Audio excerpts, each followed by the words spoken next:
ये अच्छा क्वेश्चन है, इसको ध्यान से देखिएगा, बहुत बढ़िया सवाल है ये, और थोड़ा सा अलग है, परसेंटेज के किसी कॉन्सेप्ट से मैच नहीं होता। ठीक है, आप कह सकते हैं इस सवाल में बहुत सारे कॉन्सेप्ट हैं। तो 3 व्यक्ति हैं ABC, इनके वेतनों का योग 72,000 है, और ये ABC क्रमशः अपनी आय का खर्च करते हैं। देखिए कितना खर्च करते हैं, A खर्च करता है 80%, B खर्च करता है 75%, और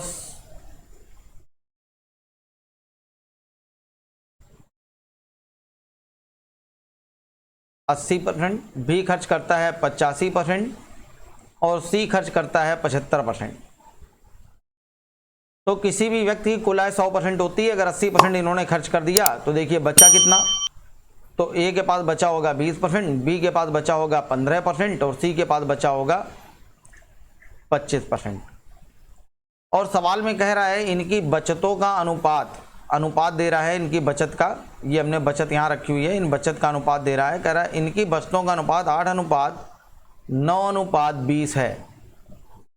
तो कह रहा है A का वेतन बताइए। अब देखिए इस सवाल में खास बात क्या है, खास बात यहीं पे है, इन दोनों लाइनों से क्वेश्चन हल हो जाएगा। ठीक है, अब आपको करना क्या है, मेरे हिसाब से A की बचत है 20% और सवाल में है 8, यहाँ ध्यान से देखिएगा, मेरे हिसाब से A की बचत है 20% और सवाल में बता रहा है 8। सबसे पहले हम A को हल करना है, तो 1% बराबर होगा 8/20 के, तो A की कुल आय 100% बराबर होगा इंटू 100, 20×5 100, 8×5 40, आंसर आ जाएगा 40। तो ये हमने A की आय निकाल ली 100%, A की आय मालूम चल गई हमको।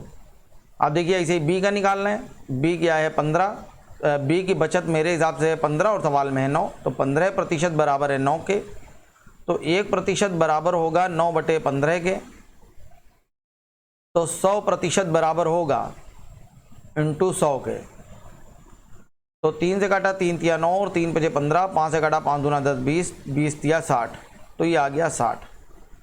इसी तरह C को हल करेंगे जब आप, तो 25% बराबर आ जाएगा 20 के, तो 1% बराबर होगा 20/25 के, तो 100 बराबर होगा इंटू 100, 25 चौको 100, 20 चौको 80। ये C के बारे में मालूम चल गया, ये A था और ये B था। अब देखिए इसके आगे हमें मालूम चल गया A, B और C की आय का अनुपात। A की आय 40 है, B की आय है 60 और C की आय है 80। जब आप इसका अनुपात देखेंगे तो अनुपात आ जाएगी कुल इनकम का 20 दूना 40, 20 तिया 60 और 20 चौको 80, 2:3:4। मेरे हिसाब से इन तीनों की कुल इनकम है 4 3 7 2 9, मेरे हिसाब से कुल इनकम है 9, और सवाल में कुल इनकम है 72,000। तो 1 बराबर होगा 9 8 72, 8,000 के। तो कह रहा है A का वेतन बताइए, तो 2 बराबर होगा 8 दूना 16,000 रुपये के, इसका आंसर हो जाएगा 16,000 रुपये, आंसर है। अब देखिए अगला सवाल कह रहा है एक नगर की जनसंख्या 3,11,250 है। एक नगर की जनसंख्या बता रहा है कि 3,11,250 है, इसमें से स्त्री और पुरुषों का अनुपात, ठीक है, फीमेल और मेल, स्त्री और पुरुषों का अनुपात बता रहा है 43:40 है, यानी कि महिला पुरुष दोनों मिला के टोटल कितने हो जाएंगे 83। तो महिला पुरुष दोनों मिला के मेरे हिसाब से कुल जनसंख्या है 83, और सवाल में दे रहा है 3,11,250। तो 1 बराबर जब आप निकालेंगे तो 1 बराबर आ जाएगा 3750 के। तो फीमेल आपको निकालनी है, तो फीमेल निकल आएंगी 43 इंटू 3750, कैलकुलेशन खुद कर लीजिएगा आप अपनी। तो यहाँ जब आप गुणा करेंगे तो ये आ जाएगा 1,61,250, और इसी तरह आप मेल निकालेंगे तो ये आ जाएगा 40 इंटू 3750, तो इसको जब आप गुणा करेंगे तो ये आ जाएगा 1,50,000, 1.5 लाख। अब कह रहा है पुरुषों में 24% साक्षर हैं, तो पुरुषों का 24% हमें निकालना है। तो 1.5 लाख कुल संख्या है पुरुषों की, इनका जब आप 24% निकालेंगे तो ये आ जाएगा 36,000, ये साक्षर हैं। और महिलाओं में बता रहा है कि 8% साक्षर हैं, तो महिलाएं टोटल कितनी हैं 1,61,250, इनका 8% जब आप निकालेंगे तो ये आ जाएगा 12,900। तो कह रहा है बताइए साक्षरों की कुल संख्या कितनी है, टोटल संख्या पूछ रहा है, साक्षरों की कितनी है, इन दोनों को जोड़ लीजिए आप। जब आप दोनों को जोड़ेंगे तो ये आ जाएगा 48,900। तो बी ऑप्शन अपना सही है, 48,900 ये इसका आंसर है। थोड़ा सा कैलकुलेटिव था, अपने आप इसको हल करिएगा अच्छे से 1-2 बार, बहुत अच्छे से आपको आ जाएगा, सरल था। लेकिन अगला देखिए, कोलकाता से किसी स्थान का बस का किराया तथा रेलगाड़ी का किराया क्रमशः 20 रुपये और 30 रुपये है। ठीक है, ट्रेन और बस के किराए की बात कर रहा है, पहले बस का है फिर ट्रेन का है। बस का किराया है और फिर ट्रेन का है। तो बस का किराया 20 रुपये है और ट्रेन का किराया 30 रुपये है। कह रहा है ट्रेन का किराया 20%, ट्रेन का किराया बता रहा है 20% बढ़ गया, और बस का किराया 10% बढ़ गया।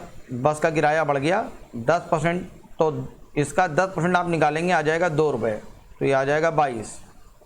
और ट्रेन का किराया बढ़ा है 20%, इसका 20% आप निकालेंगे तो ये आ जाएगा 6, तो ये हो जाएगा 36। तो कह रहा है नए किराए का अनुपात बताइए, तो 2 से काटा ये आ जाएगा 11 और 2 से इसको काटा ये आ जाएगा 18। 11:18 ये नया आंसर है, ए ऑप्शन सही है। अगला देखिए, एक फैक्ट्री में प्रत्येक कामगार का वेतन 22:25 के अनुपात में बढ़ा दिया जाता है, लेकिन संख्या 26:2/3% कम कर दी जाती है, तो वेतन पर क्या प्रभाव पड़ेगा? तो सबसे पहले तो मैं आपको दिखा दूं 26:2/3 होता कितना है।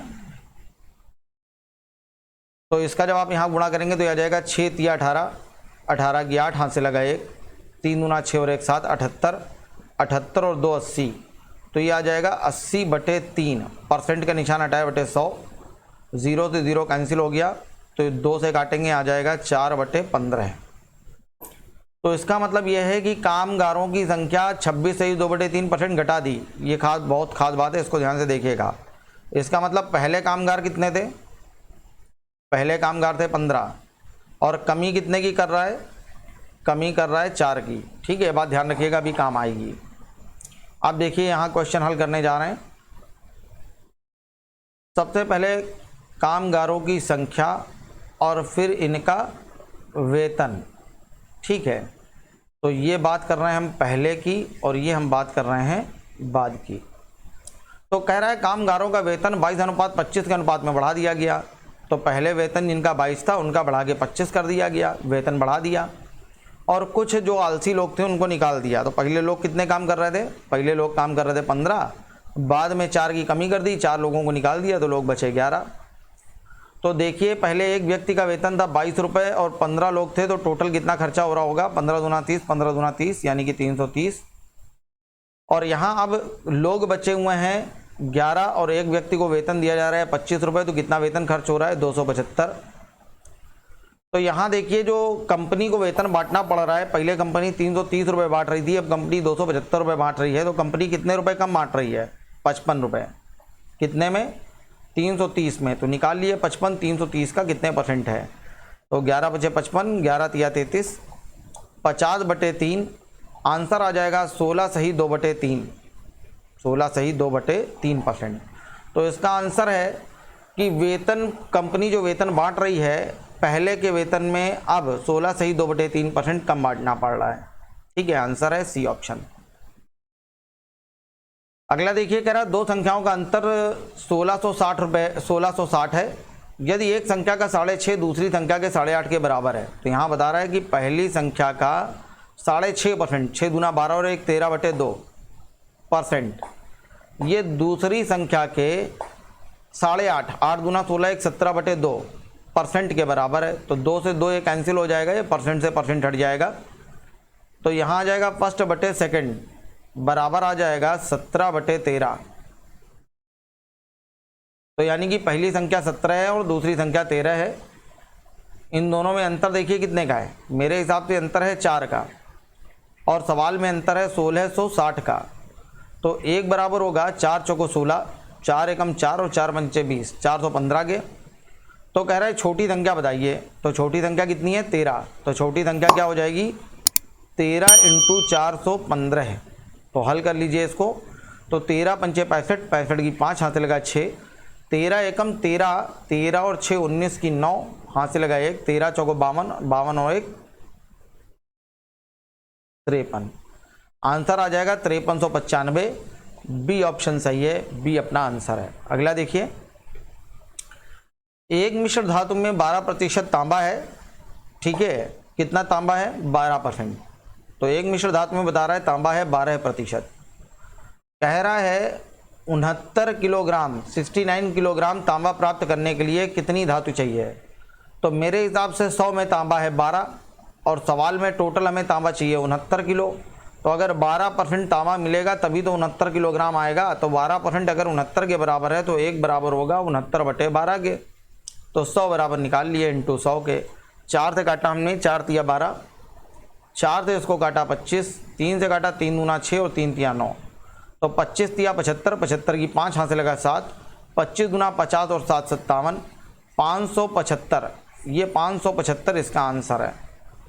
आंसर आ गया 575 किलो। जब टोटल धातु होगी तो 69 किलो तांबा मिलेगा। बी ऑप्शन सही है। अगला देखिए,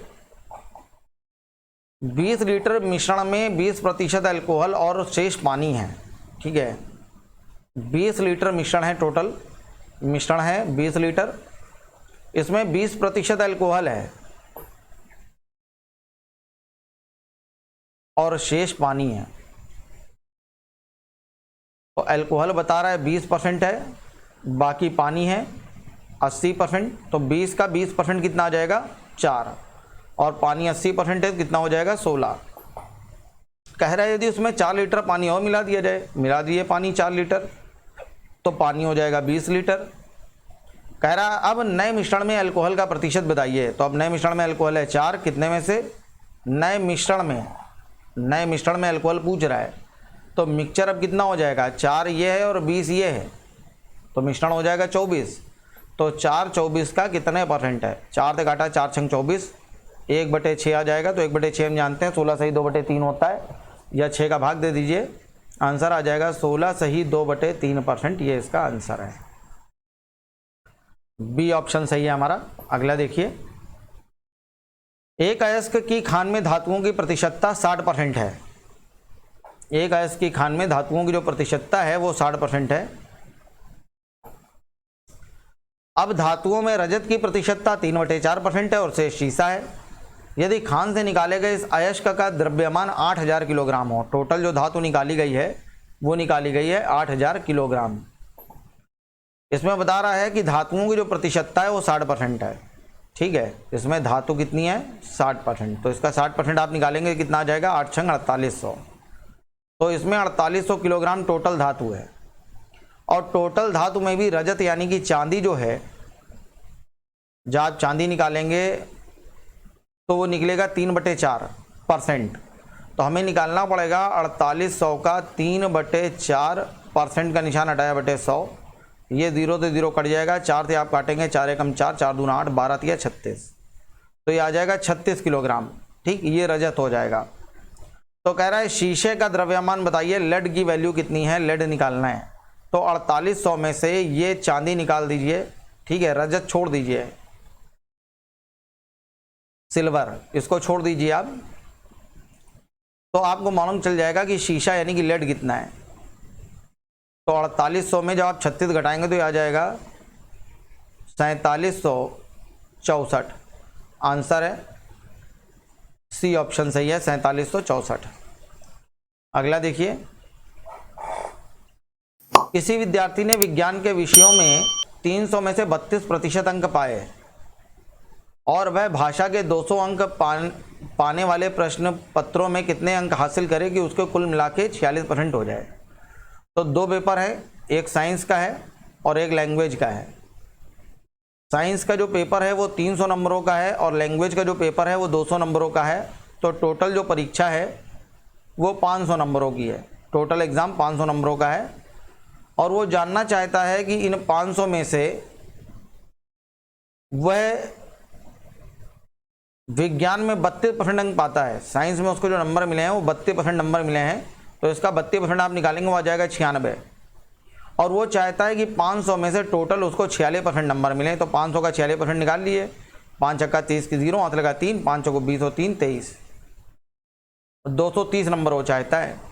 तो कह रहा बताइए लैंग्वेज में उसे कितने % नंबर मिले हैं। तो 230 में से 96 उसको मिल गए, तो बचे कितने? यहाँ से 96 घटा दीजिए, तो ये आ जाएगा 134 नंबर उसको चाहिए है।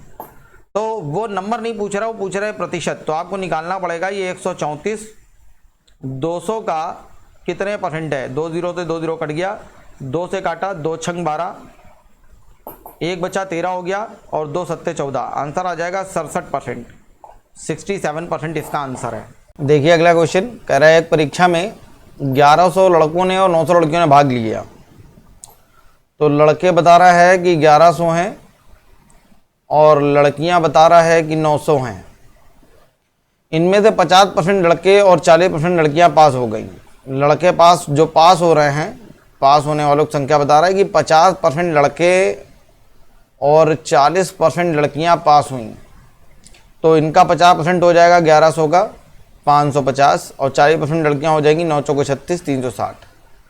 तो कह रहा है फेल विद्यार्थियों का प्रतिशत बताइए। तो फेल हो गए होंगे 550 और 900 में 360 अगर पास हैं तो बाकी फेल हो गए होंगे। तो फेल होने वालों की संख्या आ जाएगी 540। तो देख लीजिए टोटल कितने फेल हैं। तो टोटल जो फेल हो रहे हैं, ये फेल होने वालों की संख्या है 1090। 1090 लोग फेल हैं।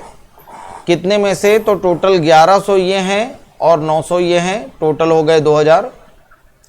तो हमें पता करना है 1190 2000 का कितने प्रतिशत है। ये कैंसिल हो जाएगा, तो 2 का भाग दे दीजिए, आंसर आ जाएगा 2 पंचे 10, 2 चौको 8, 1 बचेगा, 2 पंचे 10, 54.5% इसका आंसर है। डी ऑप्शन सही है। अगला देखिए, दो छात्र एक परीक्षा में बैठे, उनमें से एक ने दूसरे की तुलना में 9 अंक अधिक प्राप्त किए। अब देखिए 2 लड़के परीक्षा में बैठे हुए हैं, ये पहला लड़का है और ये दूसरा लड़का है। कह रहा है उसमें से एक लड़के ने दूसरे की तुलना में, ये एक लड़के ने दूसरे की तुलना में 9 अंक अधिक पाए हैं। तो अगर इसको मिले होंगे x तो इसको मिलेंगे x + 9, 9 नंबर ज़्यादा मिले होंगे।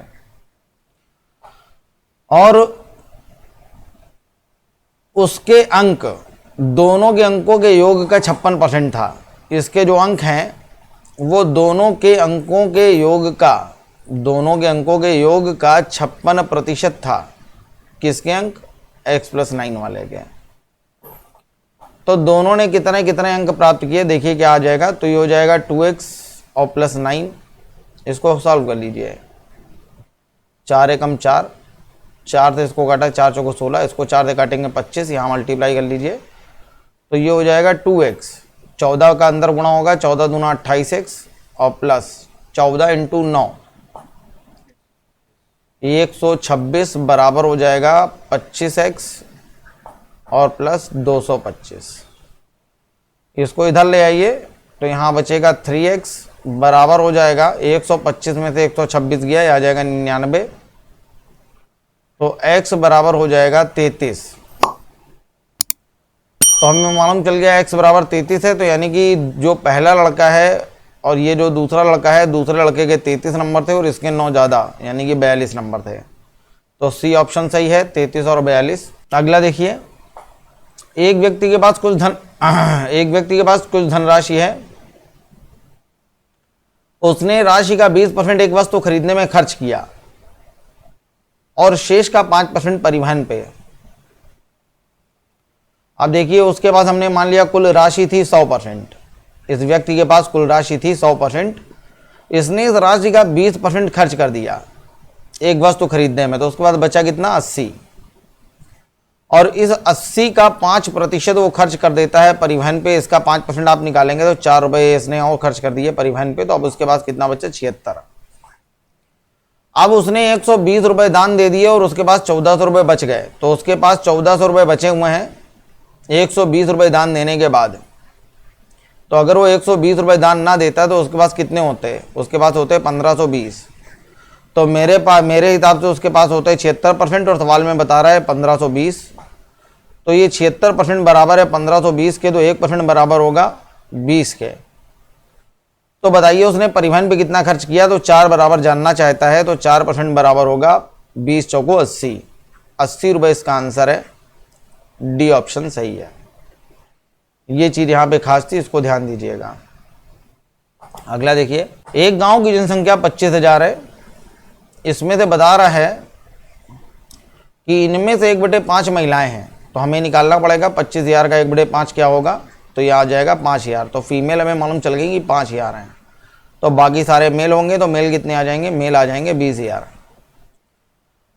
कह रहे हैं उनमें से 5% पुरुष और 40% स्त्रियां अशिक्षित हैं। तो 5% पुरुष अशिक्षित हैं, पढ़े लिखे नहीं हैं, तो इसका 5% आप निकालोगे 1,000 आ जाएगा, तो बचेगा कितना, 19,000। और इसके बाद महिलाएं आप निकालेंगे तो ये 40% महिलाएं अशिक्षित हैं, तो इसका 40% आप निकालेंगे आ जाएगा 2,000, तो बचे कितने, 3,000। तो शिक्षित लोगों का प्रतिशत बताइए। तो टोटल जो शिक्षित लोग हैं वो कितने हो जाएंगे, 19 और 3 22। तो हमें पता करना है 22,000 25,000 का शिक्षित लोगों का प्रतिशत बताना है, कितने परसेंट है। 3 0 से 3 0 कैंसिल हो गए, 25 से काटा 25 को 100, आंसर आ जाएगा 88% है। ये इसका बी ऑप्शन सही है। ठीक है, अगला देखिए। कह रहा है किसी नगर की जनसंख्या वार्षिक रूप से बढ़ रही है कितनी, 2.5%। हर वर्ष 2.5% जनसंख्या बढ़ती है, लेकिन स्थानांतरण के कारण प्रतिवर्ष 0.5% कम हो जाती है। इसमें बहुत सारे लोग कंफ्यूज रहते हैं, उनको लगता है हर बार 2-2 स्टेप करना है, पहले 2.5% बढ़ाना है फिर 0.5% कम करना है। ऐसा नहीं है, उसी साल की बात कर रहा है, उसी साल जनसंख्या 2.5% बढ़ी और उसी साल जो है 0.5% लोग वहाँ से मूव कर गए, मतलब दूसरी जगह चले गए। तो एक्चुअल में जो जनसंख्या की वृद्धि हो रही है वो हो रही है 2% की। तो कह रहा है 2 वर्षों में वृद्धि का प्रतिशत बताइए। तो मान लीजिए जनसंख्या 100% थी, तो पहले साल 2% बढ़ जाएगी, तो 100 का 2% 2 बढ़ गई, नई जनसंख्या हो जाएगी 102। और इसी तरह से अगले साल फिर से ये 2% बढ़ेगी, इसका आप 2% निकालेंगे आ जाएगा 2.04, तो जनसंख्या बढ़ के हो जाएगी 104.04। तो कह रहा है जनसंख्या वृद्धि का प्रतिशत बताइए। तो एक्चुअली में जो जनसंख्या बढ़ रही है, देखिए कितनी बढ़ रही है, 100 से बढ़ के 104.04 हो रही है, तो जनसंख्या वृद्धि हो रही है 4.04% की। ये इसका आंसर है, तो बी ऑप्शन एकदम सही है इसका। अगला देखिए।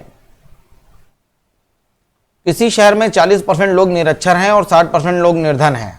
40% लोग बता रहा है कि निरक्षर हैं और 60% लोग जो है वो निर्धन हैं। समृद्ध लोगों में 10% लोग निरक्षर हैं। तो निरक्षर निर्धन लोगों का प्रतिशत बताइए। जो अनपढ़ हैं और निर्धन हैं उनका प्रतिशत बताना है। तो हमने मान लिया कुल जनसंख्या है 100%, तो सबसे पहले इसे 2 भागों में बांटना है। सबसे पहले वो लोग जो अमीर हैं, समृद्ध हैं, और दूसरे वो जो निर्धन हैं। तो यहां बता रहा है 60% लोग निर्धन हैं, तो 100 का 60% 60 लोग निर्धन हैं, तो जो समृद्ध होंगे वो 40 हैं। समृद्ध लोगों में 10% लोग निरक्षर हैं, जो पढ़े लिखे नहीं हैं, जिनका मन पढ़ाई में नहीं लगा, वो 10% है, केवल 4, बाकी सभी पढ़े लिखे हैं। और टोटल शहर में 40% लोग निरक्षर हैं। टोटल पूरे शहर में 40% बगैर पढ़े लिखे हैं, यानी कि 40 लोग। 40 में 4 बगैर पढ़े लिखे, तो ये थे अमीरों में, तो बाकी 36 कहाँ होंगे, बाकी 36 होंगे गरीबों में, ये पढ़े लिखे नहीं है। तो निरक्षर निर्धन लोगों का प्रतिशत बताना है। 36 लोग पढ़े लिखे नहीं हैं, कितने में से, 60 में से। तो पता कर लिए 36 60 का कितने परसेंट है, 0 से 0 कट गया, 6 से काटा 6 छंग 36, तो आंसर आ जाएगा ये 60% निर्धन लोग हैं जो निरक्षर हैं, पढ़े लिखे नहीं हैं। आंसर बी आ जाएगा। कुछ लोग यहीं पे 36 देख के 36 टिक कर देते हैं, वो 36 आंसर नहीं होगा। निकालना पड़ेगा कि ये 36 इस पूरे 60 का निर्धन लोगों का कितने परसेंट है, आंसर है। तो देखिए अगला क्वेश्चन यहाँ पे बता रहा है किसी विधानसभा के चुनाव में एक उम्मीदवार को कुल वैध मतों का 55% मत मिले और उसमें कुल मतों के 2% मत अवैध घोषित कर दिए गए। यदि कुल मतदाताओं की संख्या, कुल मतदाता दे रहा है, खास बात यह है, तो यहाँ 100 मानने की जरूरत नहीं है, कुल मतदाता आप यही ले लीजिए 1,04,000। अब ये बता रहा है कि इसमें से 2% वोट अवैध हो गए, तो 2% वोट अगर अवैध हैं तो इसका 2% निकालिए कितना होगा। इसका 2% देखिए क्या होगा, इसका 2% होगा 4 दूना 8 0 2 2080। तो वैध मत बचेंगे कितने, तो वैध मत आ जाएंगे 101, इसको इसमें घटा लीजिए तो ये आ जाएगा 101,920, 1,19,20, ये वैध मत आ जाएंगे। अब कह रहा है इस वैध मतों का 55% ये जीतने वाले को मिले। तो इसका जवाब 55% निकालेंगे, वही हमारा आंसर है। तो इसका 55% जवाब निकालेंगे तो ये आ जाएगा 101,920 इंटू 55/100। इसका कैलकुलेशन अपने आप कर लीजिएगा। इसका आंसर आएगा 56,056। यही पूछ रहा था कि उस उम्मीदवार के पक्ष में कितने वोट मिले। डी ऑप्शन हमारा एकदम सही है, आंसर है डी। तो यहीं पे खत्म होता है अपना आज का चैप्टर परसेंटेज। नेक्स्ट वीडियो में प्रॉफिट लॉस हम लोग शुरू करने जा रहे हैं, अगला चैप्टर शुरू होगा। तो ठीक है, मिलते हैं अगली वीडियो में प्रॉफिट लॉस के साथ। नमस्कार, आपका दिन शुभ हो।